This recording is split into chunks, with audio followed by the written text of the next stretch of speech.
Service Power Plant Network. What is up? It is Wednesday evening, 7 p.m. You are in the right place. Tonight we've got Rob Connelly from Henny Penny and NAFEM joining us. And let me go find them. First, real quick before I bring them on, remember, we are streaming this through a platform called StreamYard. And you are able to ask questions of Rob. And if you want us to see your name, now I'll be looking on my phone as well, but if you just go to StreamYard/Facebook, then as you've got questions or comments or, likes or whatever, if you appreciate something Rob's saying, go there, enter your information, and we'll be able to see it live. So welcome. Let me. Okay. Yes. Hey, Jason. It worked. What's up, Rob? How are you? Great. Well, it's Wednesday. You made it. Yeah, you're on the second half. You're on the downhill for the week. Exactly. Hallelujah. I think we'll take it. My bedtime. Go ahead. It's almost past my bedtime. I know. My bad. My dad. But we'll work on the hours.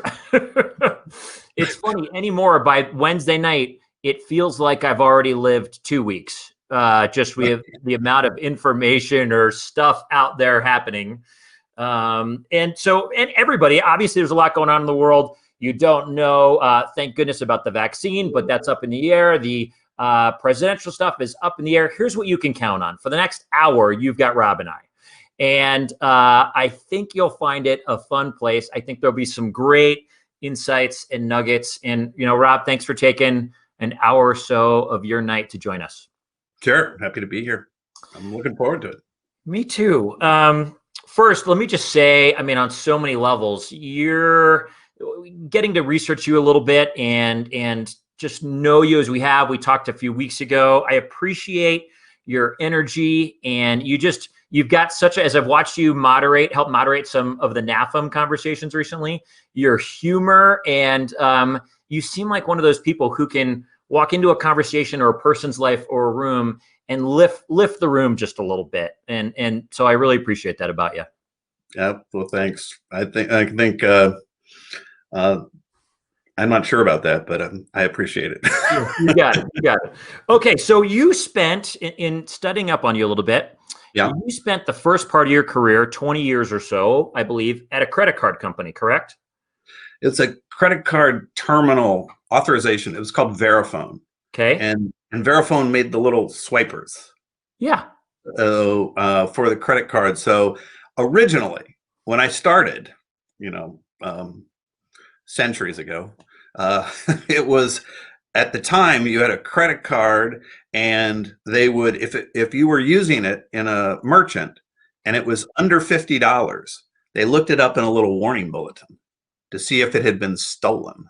Wow. And if it was over $50, they called in, and then they'd get the approval to write on the little slip. And there was a little, swiper thing. Sure. And so what the criminals figured out was the warning bulletin was printed once a week. And it was printed like Wednesday night. So they knew if they stole the card on Thursday, they'd have a week to use it under $50. So the whole credit card thing is always about trying to stay one step ahead of the bad guys. And so the terminal was invented to basically, you'd swipe it and it would go to that place for the authorization, and they would do it for every card.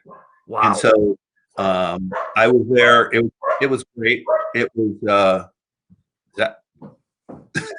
How did you? I have two dogs, but that's not my dog. No, that was mine. Someone knocked on the door. Yeah. But it was a great experience. I was there for 20 years, but it was actually like 4 companies. It was a startup, okay, based in Hawaii, which is the main reason why I joined. Awesome. Smart man.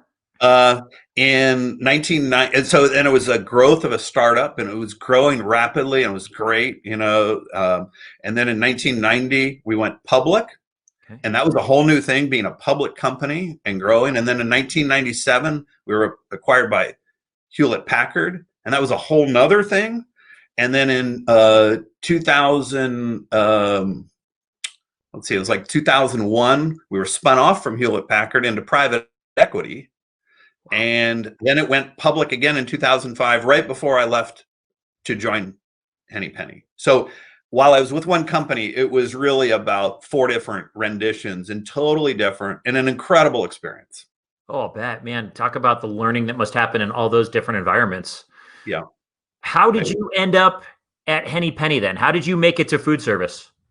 Yeah, I was, I was so lucky, and there's, I really believe there's, a lot of good fortune and a lot of, I certainly believe a lot of my where I am today is from good fortune, and Steve Cobb, who owned Henny Penny, we were good friends, and so we were socially friends. We were golf. We were on nonprofit boards. We just spent a lot of time. He was a great friend. And so in it was like March of 2005. It was our spring break, so we were both had our kids in the same school or whatever. And he was in one part of the country, I was in another. And he called up and he's like, "This may seem weird, but would you talk to me about coming to work at Henny Penny?" And I was like, "Sure." And I didn't know much about Henny Penny. I thought it had something to do with fried chicken. I really didn't know much about it. And the more I got to know it, I was like, this is a really special company. And then thinking through, like, gosh, will it be hard to work for a friend?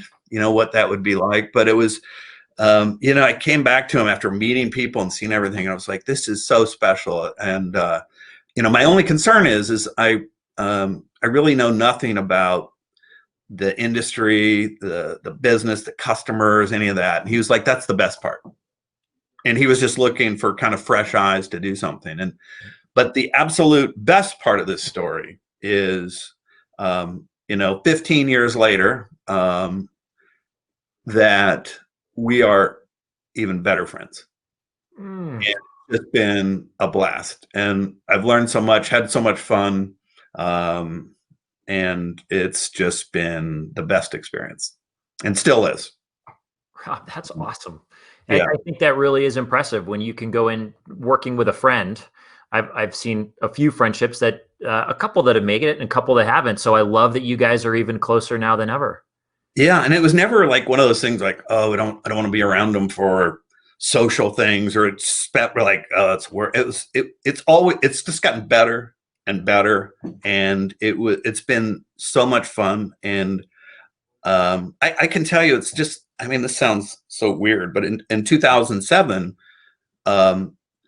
he said, I think, like you to be president.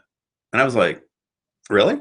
Like, why? Like, I had no thought of ever doing anything other than helping him run his company.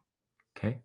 He's 2 years younger than me and whatever. So I wasn't like I was coming in and it's like, I want to run this thing or what, it's it's his company. And so, but he's just such a special guy. And we've had such a, just the combination of how we do things has been just so great. And I feel so fortunate to have him as a friend, a guide, just everything. What was so special? You said you came in, you looked at Henny Penny, and there was something really special about it. Could you describe that? Yeah. There was this real loyalty, and it was throughout. It was, the employees to the company. I mean, the tenure was, I think it's something like 60% of the people had been there 10 years or more. Huge percentage have been there 20 years, 30, so there was this incredible loyalty to the company, and the customers had this incredible loyal, it was like, Chick-fil-A at the time had been 40 some years they'd been on business, and McDonald's and KFC. So there was this real loyalty from the customer, and the suppliers, like these are suppliers that have been there from the beginning, and distributors so there was just, it was surrounded with this loyalty. And I was like, there's something special in how everybody is this appreciation, and there was also just this family feel, taking care of things, and so I just knew it was there was something really special. And then on top of that, to just come in this industry and, couldn't be better. I mean, like coming from technology, which was fun and interesting, but, food and drink is much better. You're going to demo something. Yeah. I want to demo a computer. I want to have a meal. I want to break bread. And so to me, there's not a better industry. And because of this industry that's so focused around hospitality and food and drink and being with each other, I think it just attracts so many people. So everybody's been so great and welcoming, and so it's been special. But I think it was overall loyalty that I saw that was really special at Henny Penny. That's great, Rob. And how long have you been there now? Yeah, it was 15 years in May. Okay, cool. Which I can't believe. God, it's a long time. Well, I just can't believe how fast time's going. Like I have no idea who that person is looking at you. I still feel like 25. I don't know what happened to my hair. I feel like that happens with age, Rob, that like there's a permanent age that will forever be like, to me, I think I'm still like a junior in college. Right. And like, that's how I see myself. And I have a feeling I will until, I'm like 85. I don't know why, but I know I definitely do. But this element, I guess that's kind of what you end up doing, talking about your parents or whatever, like time flies, but it is just unbelievable how fast time goes. And even in this, it's been a little weird this year because there's a little bit of a paradox of that. If I look back from, when we entered this pandemic, which was March 11th, when the World Health Organization declared a pandemic, to now, on one side that's flown. On the other side, it seems like a lifetime ago. I can't even remember before that. So, but I think we're still, I know it doesn't feel this way, but before we know it, we will be looking back on this. Yeah. And, we'll be like, man, that sucked. But we'll get through that, and we'll get through it quicker than we think. But right now it's going to be slower than we think till we get through it. Sure. What are some things that you and well, let's talk you first. Yeah. It's obviously a weird time. We've never been in it. Things are harder. It's different. There's so many things that just feel unfamiliar. What are things that you've done for you and your family to stay upbeat and try to rise above just sinking into some of the doom and gloom at times that can be easy to get, pulled into? Well, it's been really easy for me and my family because it's been so amazing that on March 15th, we were talking, two of my daughters were in Chicago and one in New York City, and they were sent home to, work remotely. And we were like, well, come on back.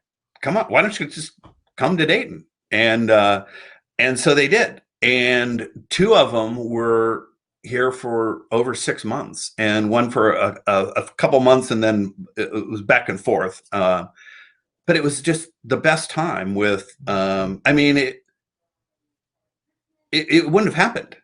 And we spent so much time. Now, I would say our family is close, but we became even closer. And, we were every night, what we were going to eat and whether we were going to get something carry out or somebody was cooking and what show we were going to watch and what thing we were going to do, or playing bingo virtually with a group of friends, whatever. But it was so, it was really special time. And Ohio opened up fairly quickly, so we could, go out and do things if we, and we, still careful, but we did things. And one of my daughters took up golf, and I golf, so it was so much fun just going out and playing with her. She just, and as she was doing it, my other daughter is a runner, and so going and running with her, and so the combination, the other daughter is a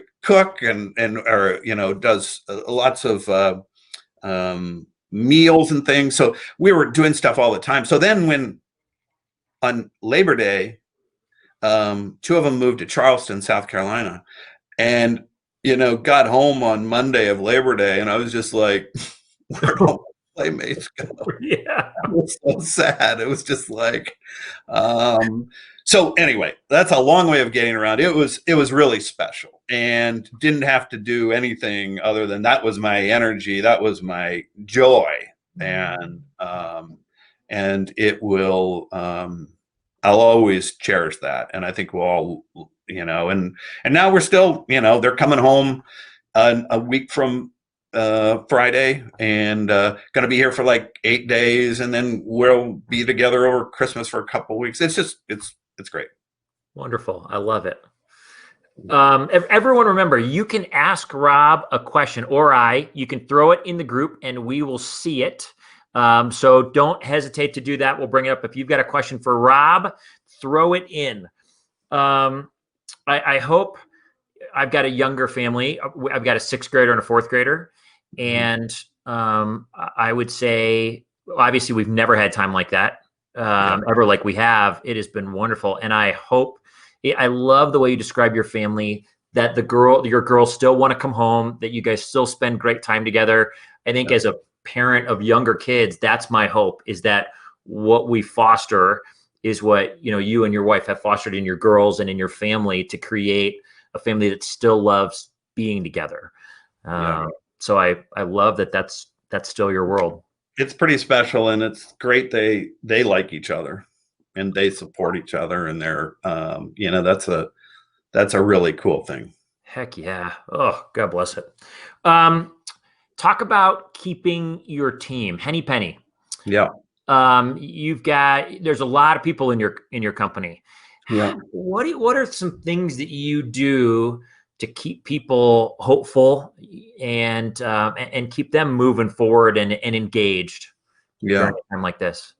So, from the beginning, we were trying to keep things in perspective. And one of the things that we knew is we will get through this.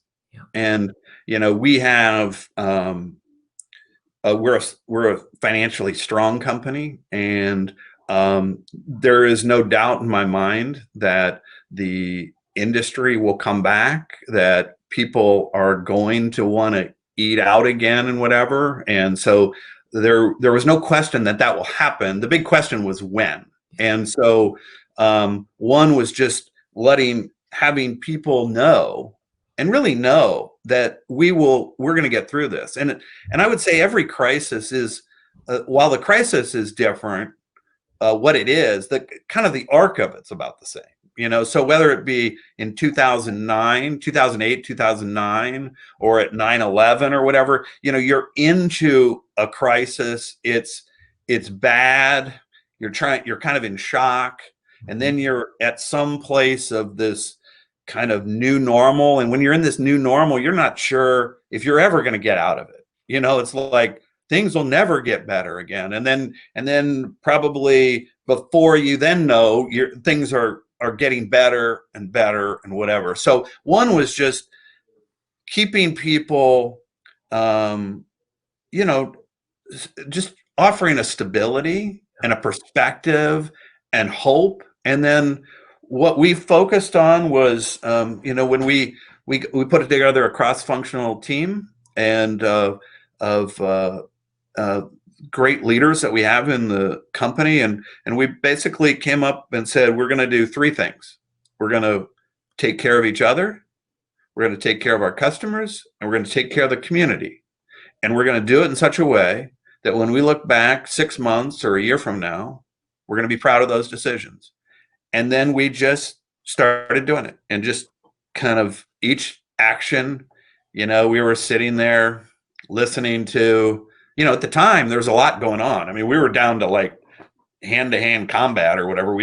Every day at 2:00, Governor DeWine would come on TV, and we had the team all watching, and he'd be like, okay, businesses need to take temperatures, and so we're like, do you have thermometers?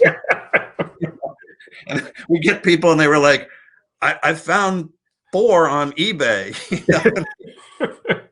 And so it was just a matter of, and I think we then were all focused on just getting through it together. And we were just, we weren't trying to think about what it was going to be like in December or whatever. We were like trying to get through April and May. So you're just kind of head down, you're doing things. And I think there was a feeling, and this is probably one of the really good things about this bad situation is I think it has brought people closer together.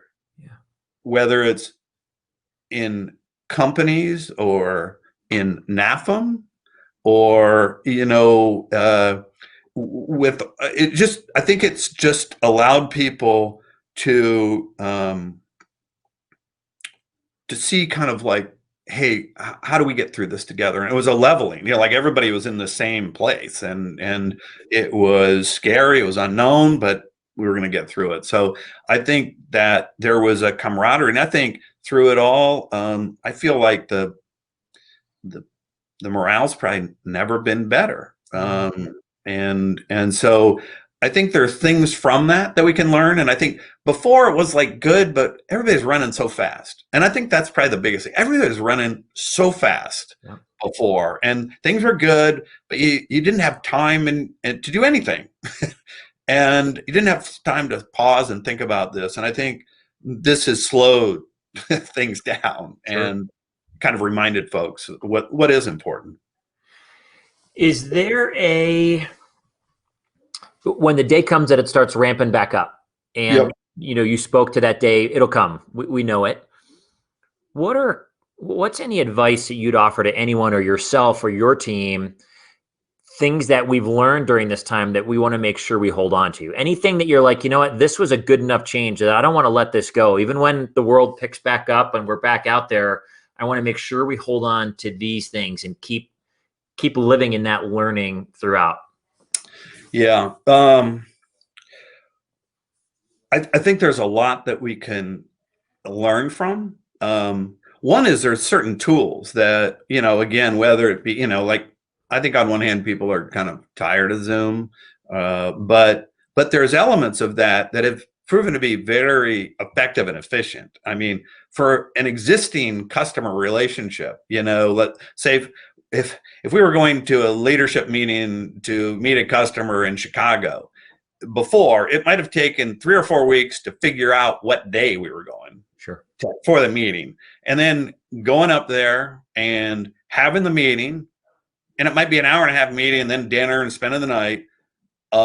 It was a whole lot. And now we found, we could just hop on quickly and it would be like, what about Friday? Yeah. Yeah, okay. And so there's an efficiency to that and an effectiveness and a comfort level if you have a relationship. So I think there are tools like that should continue on. I don't think it takes away, you can't develop a relationship with these tools. It's not a way to prospect. You can't, really get to know somebody for the first time by finding them on Zoom or whatever. But so I think there's that. And I think there's a lot that we've learned about innovation. I mean, we've had to think differently. And I know, as an example, we had a group in our one of our departments at Henny Penny had been, and it was just kind of like a perfect test. It wasn't even meant to be a test. They were working at the end of the year on becoming paperless. Okay. And this was the end of last year. Like, they were working on that, and they basically had determined they couldn't be paperless. It was like, it was because of these things, and there was like an innovation team that was working to try to get them to, can we do that? And there was a lot of energy to be like, hey, we can't do it for these things. Like, you guys just don't get it. Like, there's why. Well, once we went into the pandemic and they were sent home, it was like within 10 days, we were totally paperless. and the double bonus, they loved it. Huh. So what was in the way of that? Yeah. It was our own, you know, it was our own restraint. It was our own beliefs that it can't be something other than what we know. And that's often the case of anything, you know, in our ability to do anything is usually what's our biggest limiter. It's our own, you know, it's our own things that we're putting in the way. And so I think it it is something for us to think about, because I think there's been a whole lot of innovation that's happened from how we do business because we've had to. Yep. And how do we create that environment of trying to keep that and challenge ourselves to think of things differently and to truly be open and let go of stuff, which is hard, but I think there's magic in that, and we've seen it. Oh gosh, yeah. How do you unknow? You know, sometimes you really do need to forget what you know. Yeah. Sometimes the people that blow us away are the people that have never, like you were a fresh set of eyes for Henny Penny at one point, and Right. that was a part of the value that you were adding then. Are you? By the way, I have a feeling someone said we do, and I bet that was your daughter. I can't see who it was, or maybe your wife, but probably when you were speaking to, we all really enjoy hanging out with one another. I love it. I love it. Are you someone? Do you have any disciplines that you sort of live by that are a part of your routine that you've just had for some time? I determined quite a few years ago that it was really important to kind of exercise. And you know, I was using running, and there were times where I was like, I couldn't fit it in. You know, it was like I was like, I couldn't get up early enough, or you know, and get home, and it didn't work till like, you know, come home from work, and my wife Jane with 3 young daughters, you know, like I could just be like, oh, I'm gonna go run for an hour. How's it been? You know, so it's like, but I got to a point where it made such a difference. I was just like, I'm going to schedule this. I don't care if it's in the day or what. I'm going to do this, and it allowed me to. For me, running was it was a way to kind of think about things. It was just kind of like how I'd meditate. You know, I didn't know meditation at the time, but it was just I was away from things. And I could, somebody told me once, they said, you think on your feet, you know, because most of my friends that are the folks I work with, they were always dreading when I'd go out running, because I'd come back and I was like, I got like 12 ideas. They're like, oh crap, he's been out running again. But to me, it was just like a way to just kind of blow out stuff, not have any noise, think, and then it allowed me to eat more and sleep better. Yep. And so I've just kind of, so I made that just, I'm going to do that. And I'm going to add that into my routine, just schedule it like anything else. And so what I've continued to do is I've really tried to have exercise be a part, whether it be running or riding a bike. I've gotten into bike riding, which is really cool too. And so, and I've really tried to and add to that. Like, I think sleep's, you know, just trying to create as much energy for myself. So how do I take care of myself? And as far as trying to eat as well as I can, and exercise and get sleep every night. And, you know, like this year, I kind of got like an app to watch, you know, the sleep watch to kind of look and see what, and you know, it taught me things that were, you know, pretty basic. Like, you know, if you eat really late at night, you don't get as good a night's sleep. If I drink too much, I don't get a good night's sleep.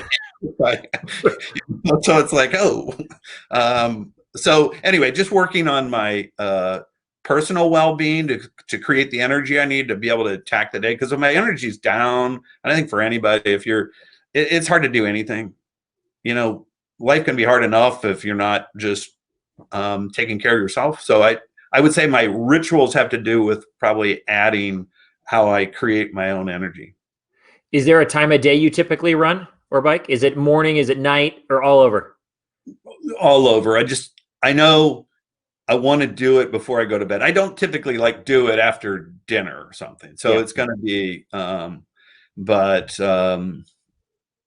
Yeah, it's whenever I can kind of get it. And I'll typically do a running if I don't have much time, because biking takes more time Oh, yeah. to, you know. And I used to be into Orange Theory fitness, which I'm like addicted to Orange Theory. I don't know if you know Orange Theory. I've heard of it, but I've never done it.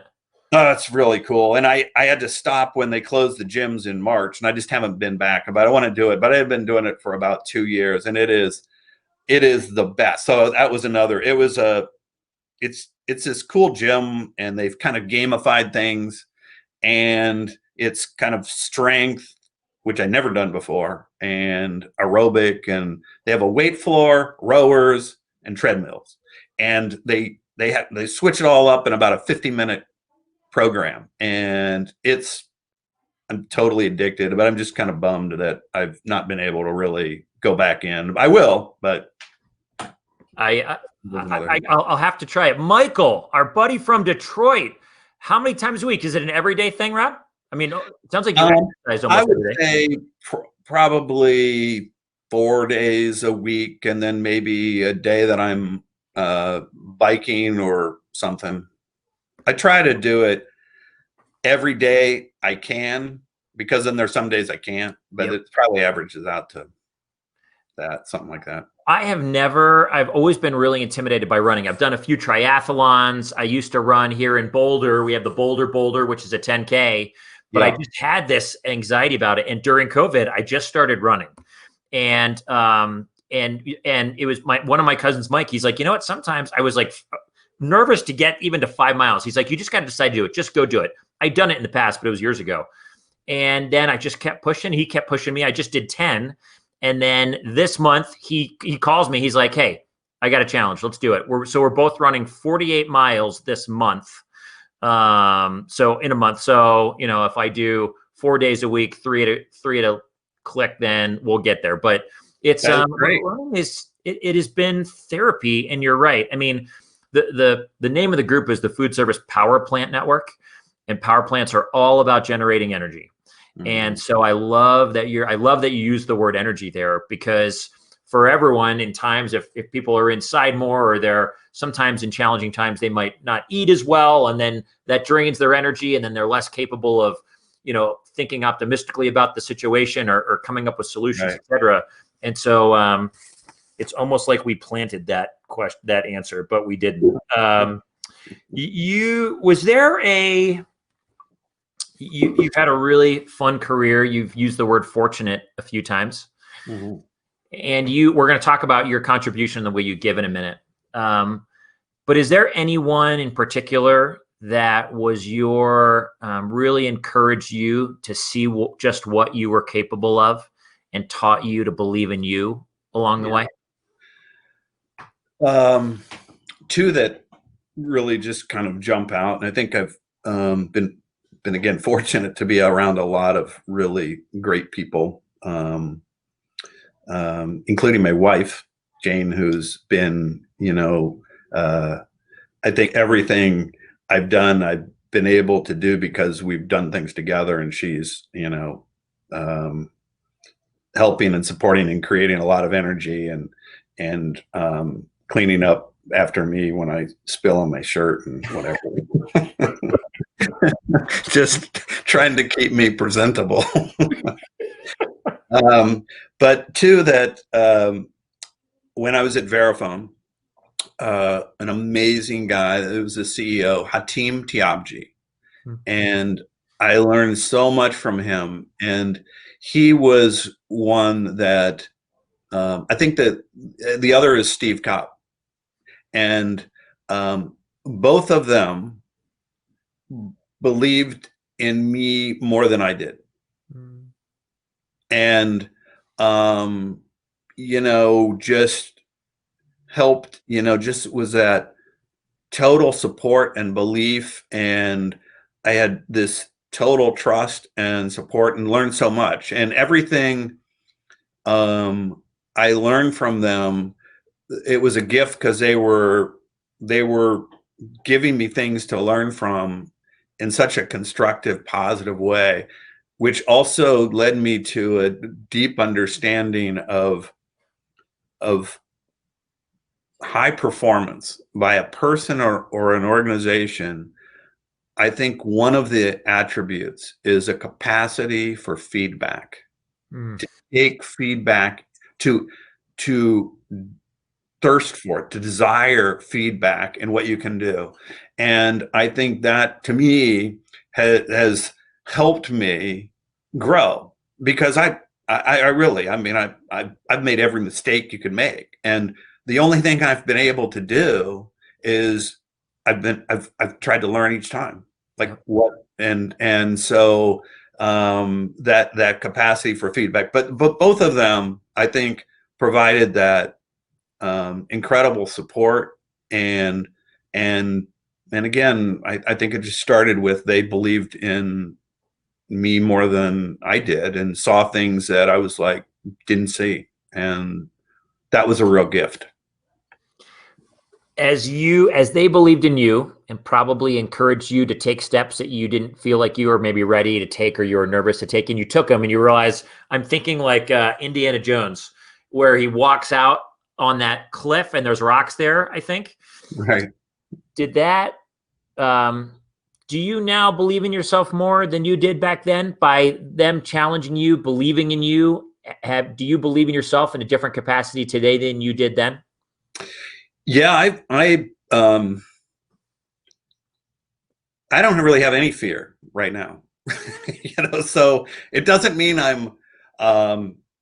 can, that I don't question myself sometimes, or, think like, am I good enough to be leading Henny Penny, or, am I, or NAFEM or whatever, you ever have questions of like that. But I would say generally, I feel like I've developed a confidence in what I can do, that nothing intimidates me, and I'm hungry for it. I look at it as an opportunity now, not anything to shy away from. Like I want in the game.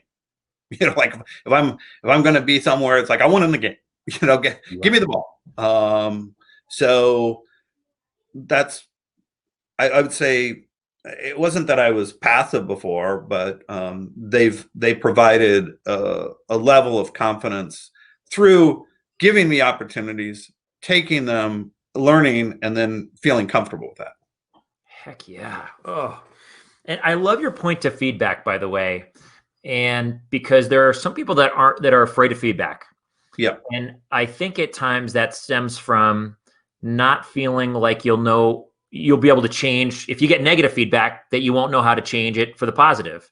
And I think when you can let go of that fear, when you're okay, when failure isn't even really a word, it's just, guess what? I just need to learn something differently.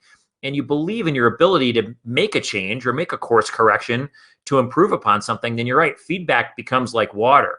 You want it because you're like, what? I know I can, if I'm on the wrong course right now to some degree, or I made a poor decision, I know I can adjust that. And so I'd rather the feedback and belief in myself to make that change. But most don't get it. And it's like if you didn't have a mirror, and to me, it's like, and there are people, that are just like, they can't take any feedback. I mean, they totally melt down. Yep. So then what's happened to them? Nobody wants to give them any feedback. Yep. Because it's like, I don't want to do that. And so, but if you can get to a point where you're really, really trying to figure out, how do I get feedback? And I use the example of like, if your grandmother was cooking a meal for you and she said, well, Jason, how'd you like it? You'd be like, it was great. Yep. And you could say, oh, she was asking for feedback. But if she was really wanting feedback, what if she came to you and said, hey, Jason, I'm taking this cooking class, and would you have one or two things that you might suggest that I could do? She's giving you permission for feedback, and you can, and then she, you might be like this or that. So I think part of it is you've got to want it, seek it, and then figure out how to get it, because it's not always easy for people to give it. And then you can get a lot of feedback. And I would say this, it's like, not all of it's valid. Yeah. Some of it you got to learn to throw away, but some of it's like, okay, is there a trend here? What's that mean? How do I do it? But I think it's so powerful. and people that are looking for it, I think, are ones that they're not defensive. They can just kind of, and you can kind of learn whatever. It's almost like learning in general. You can learn from a good boss. You can learn from a bad boss. Yep. You can learn. The same with the feedback, but I think it's critical. Love it. I agree, Rob.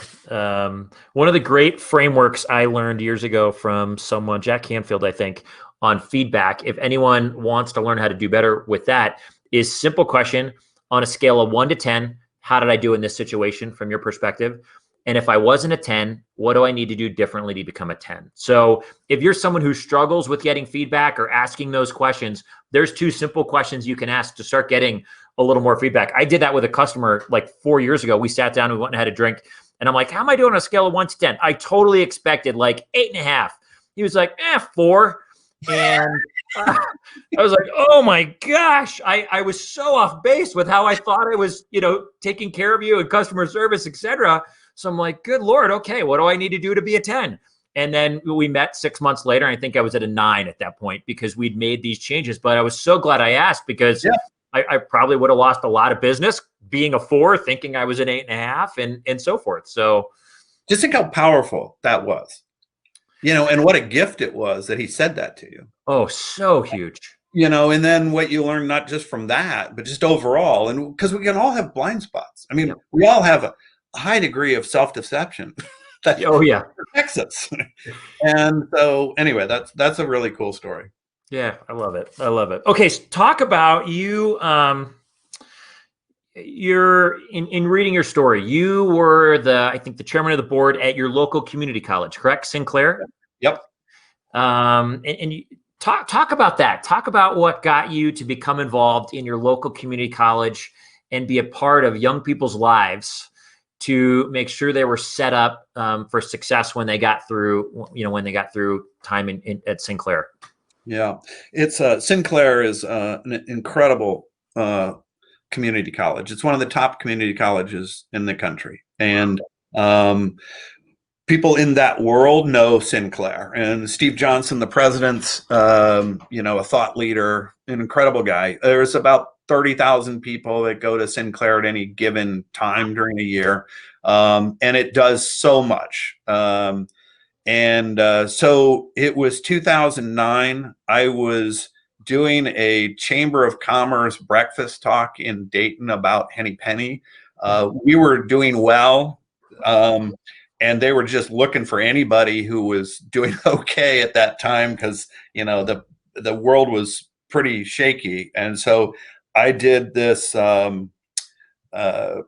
presentation about Henny Penny, and Steve came up to me afterwards and he said, we got to talk. And I had been, I was chair of the board of the Dayton Art Institute at the time. I'm trying to think of what other, I was in a number of things. Like I really had no time to think about doing something else, but he was like, just come on over.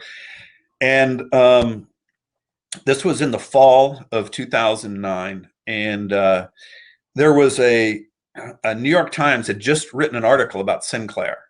And it was a front page story, and it talked about GM closed one of its plants that was in Dayton, and it was one of its bigger truck plants, and it was closed down. So they came in to do a story about the impact of GM's closings around the country, and one of the places they picked was Dayton.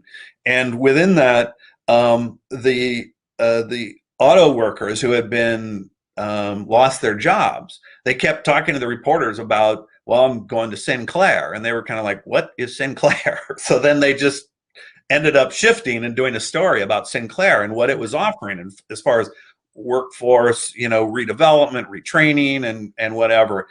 And so he just started talking about all what Sinclair does and how, it's folks just out of, first generation, first in their family, ever to go to college. Typically, most people in the community that go to the community college are staying in there. They're the and so they have like 220 degreed programs.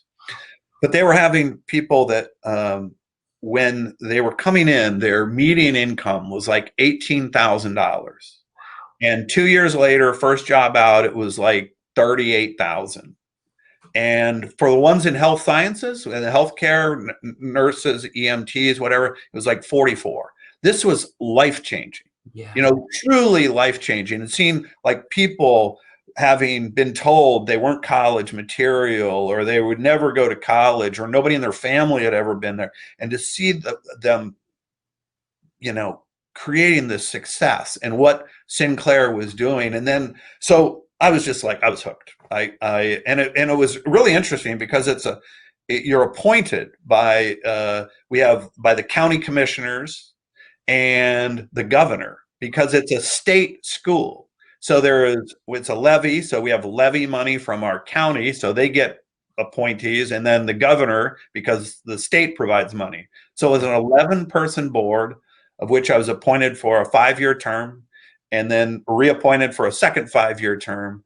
And I was off, you know, it was 2019. So it was, about a year ago. And I was so bummed.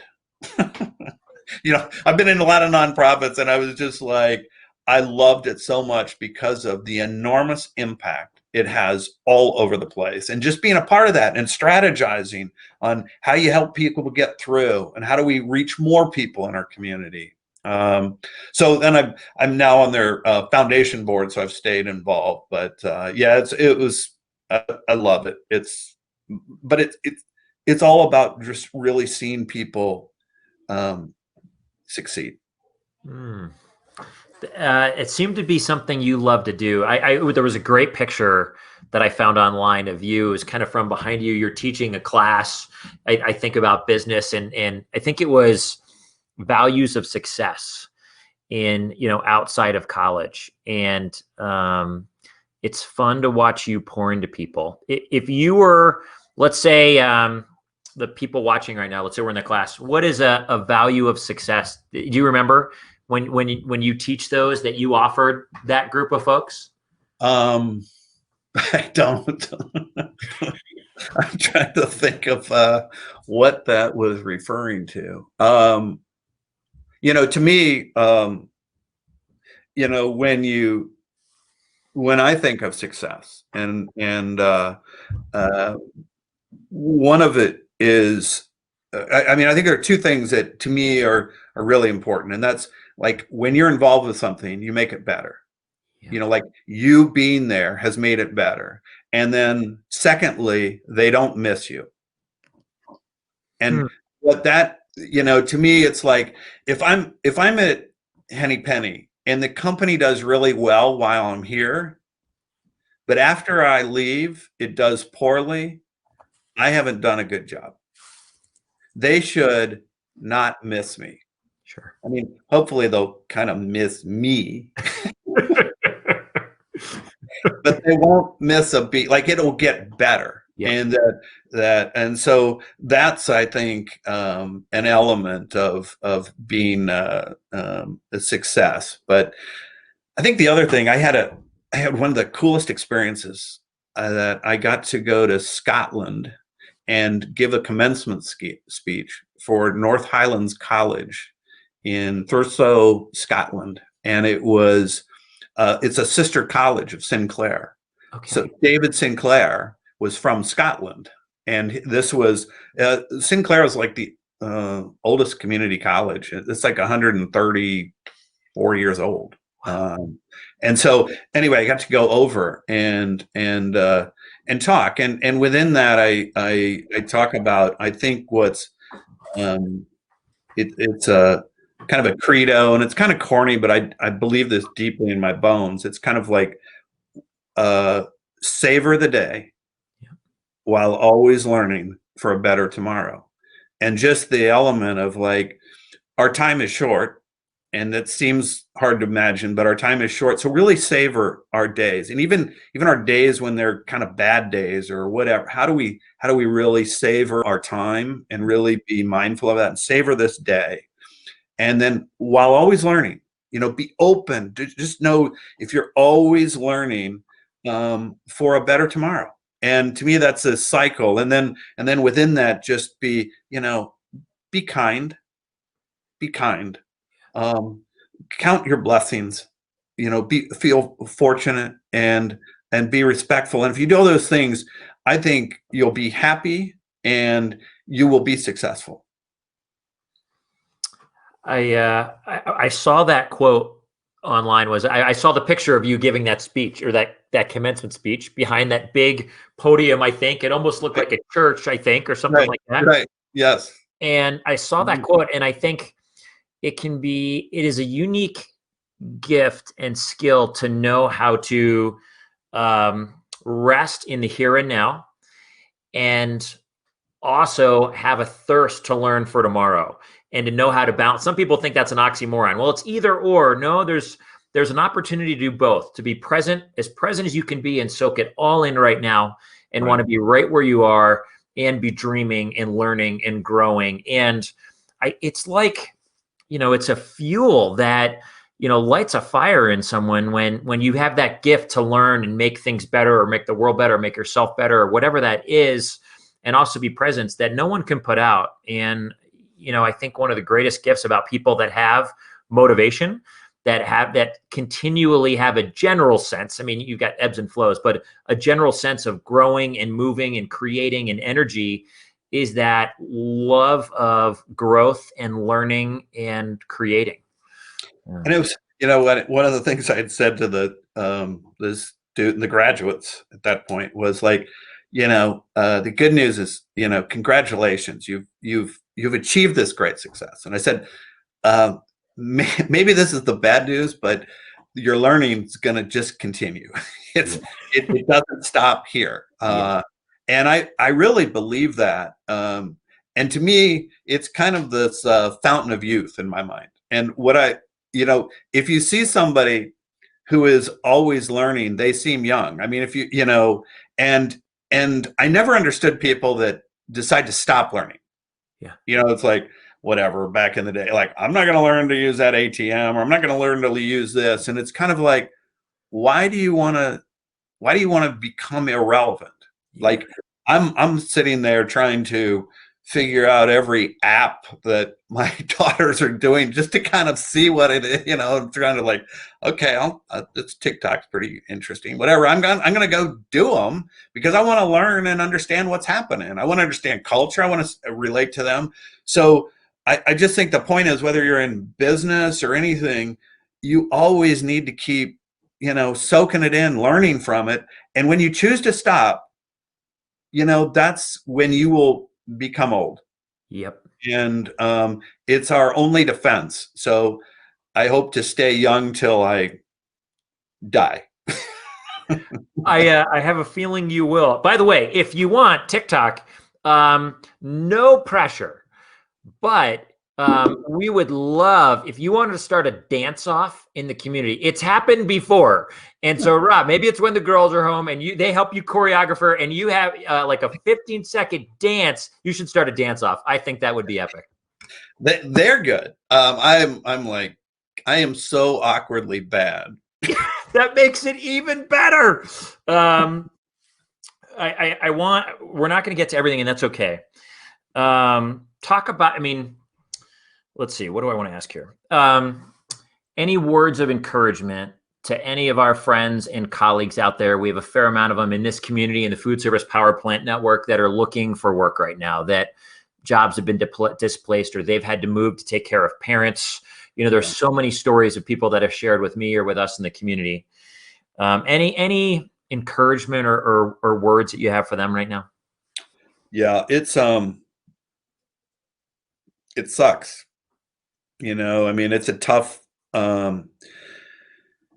It's a tough thing. I would say you've got to take care of yourself. Yeah. You've kind of to keep your energy high. Again, this is a time you will get a job. You will get a job. So try to be able to make the most of this time. So if you're looking back when you have that job, that you were like, I made the most of that time. I was like, and if you knew you had a job that was starting 2 months from now, you'd make the most of this time. What I will say is, you will find a job and try to make the most of this time. And like learning from a bad boss, it's not always fun. There's a lot of, you are learning a lot, but I would say you've also, as much as you can, just keep plugging, keep putting the line out there, keep pushing, have, try to create as much positive self-talk, not negative self-talk, and try to surround yourself with like the power plant where you get some energy and support. And just keep doing that, and make sure then when you get that interview or whatever, you're going in not down, you're going in with how I can go do this. And I would say the last thing is it's very hard, and it kind of seems cliched, but most of the time when you don't get a job or you don't get the call back or whatever, it's not about you, and you can't take it where it's like I did something wrong, or I'm, because it's a form of rejection, but you can't take it personally because it rarely is. I mean, we were interviewing, we had a VP of marketing job, and we had, I don't know, 250 applicants. It was an enormous amount, and